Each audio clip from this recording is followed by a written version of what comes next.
ಯೂಟ್ರಸಲ್ಲಿ ಕಾಣಿಸ್ಕೊಳ್ಳುವಂಥ fibroids ಸಾಮಾನ್ಯವಾಗಿ ಸ್ಕ್ಯಾನ್ಗೆ ಹೋಗೋವರೆಗೂ ಗೊತ್ತಾಗೋದೇ ಇಲ್ಲ. ಬಿಕಾಸ್ ಇದು ನನಗೆ ಗೊತ್ತಿರೋ ಪ್ರಕಾರ ಅಂತೂ ಯಾವುದೇ ಸಿಂಪ್ಟಮ್ಸ್ಗಳನ್ನು ಹೊರ ಹಾಕೋದಿಲ್ಲ, ಅಟ್ಲೀಸ್ಟ್ ಮೇಜರ್ಲಿ ನಾವು ಕಂಡು ಹಿಡಿಯೋಕ್ಕಾಗುವಂಥ ಸಿಂಪ್ಟಮ್ಸ್.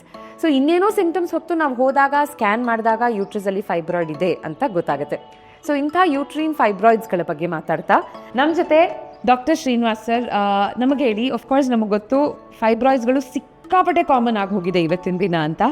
ಮೊದಲನೇದಾಗಿ ಯಾಕೆ ಕಾಣಿಸ್ಕೊಳ್ಳುತ್ತೆ ಫೈಬ್ರಾಯ್ಡ್ಸ್, ಅದು ಯೂಟ್ರಸ್ನ ಒಳಗೆ? ನಮಗೆ ಯೂಟ್ರಸ್ ಫುಲ್ ಮಸಲಿಂದ ಆಗಿರ್ತದೆ. ಒಂದು ಪ್ಲೇಸಲ್ಲಿ ಮಸಲ್ ತುಂಬ ಜಾಸ್ತಿ ಮಲ್ಟಿಪ್ಲಿಕೇಶನ್ ಆದಾಗ ಫೈಬ್ರಾಯ್ಡ್ಸ್ ಡೆವಲಪ್ ಆಗ್ತದೆ.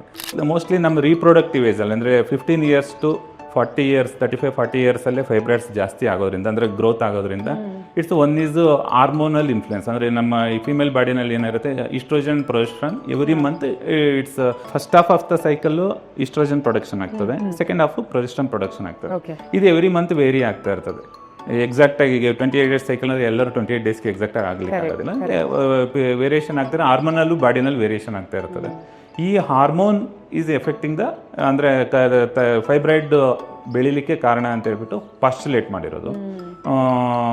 ಅದರ್ ರೀಸನ್ಸ್ ಆರ್, ಒಂದು ಇನ್ಫ್ಲಮೇಷನ್, ಯೂಟ್ರೈನ್ ಇನ್ಫ್ಲಮೇಷನ್ ಆಗಿ ಆ ಏರಿಯಾದಲ್ಲಿ ಸ್ವಲ್ಪ ಇಂಜುರಿ ಆದ್ರೂ ಅಲ್ಲಿ ಡೆವಲಪ್ ಆಗಿ ಮತ್ತೆ ಫೈಬ್ರಾಯ್ಡ್ ಮಸಲ್ ಮಲ್ಟಿಪ್ಲಿಕೇಶನ್ ಆಗಿ ಫೈಬ್ರಾಯ್ಡ್ಸ್ ಡೆವಲಪ್ ಆಗ್ತದೆ.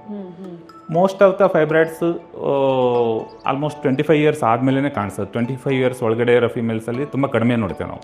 ಆ ಫೈಬ್ರಾಯ್ಡ್ಸ್ ಲೊಕೇಶನ್ ಮೇಲೆ ಸಿಂಪ್ಟಮ್ಸ್ ಬರುತ್ತೆ ಪೇಷಂಟ್ಗೆ. ಇಫ್ ಇಂಟ್ರಾಮಸ್ಕ್ಯುಲರ್ ಅಂದರೆ ಫುಲ್ ಇಂಟ್ರಾಮ್ಯೂರಲ್ ಅಂತ ಕರಿತೀವಿ. ಇಂಟ್ರಾಮ್ಯೂರಲ್ಲಿದ್ದು ಅದು ನಮ್ಮದು ಯೂಟ್ರಸ್ ಒಳಗಡೆ ಮಧ್ಯದಲ್ಲಿ ಎಂಡೋಮೆಟ್ರಿಯಮ್ ಅಂತ ಇರುತ್ತೆ. ಅದರಿಂದನೇ ಎವ್ರಿ ಮಂತು ಅದು ಎಂಡೋಮೆಟ್ರಿಯಮ್ ಶೆಡ್ ಆಗಿ ಪೀರಿಯಡ್ಸ್ ಆಗೋದು.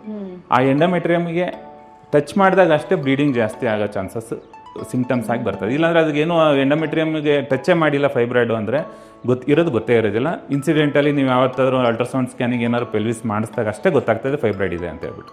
ಇಲ್ಲಾಂದರೆ ಗೊತ್ತೇ ಆಗಿರೋದಿಲ್ಲ. ತುಂಬ ನೋಡೋದಂದರೆ ಅಪ್ ಟು 40-50 ಇಯರ್ಸ್ ಅಷ್ಟೊತ್ತಿಗೆ almost 50% of female will get fibroids in their life. ಆ ಥರ ಅಷ್ಟೊಂದು ಕಾಮನ್ ಆಗಿಬಿಟ್ಟಿದೆ ಫೈಬ್ರಾಯ್ಡ್.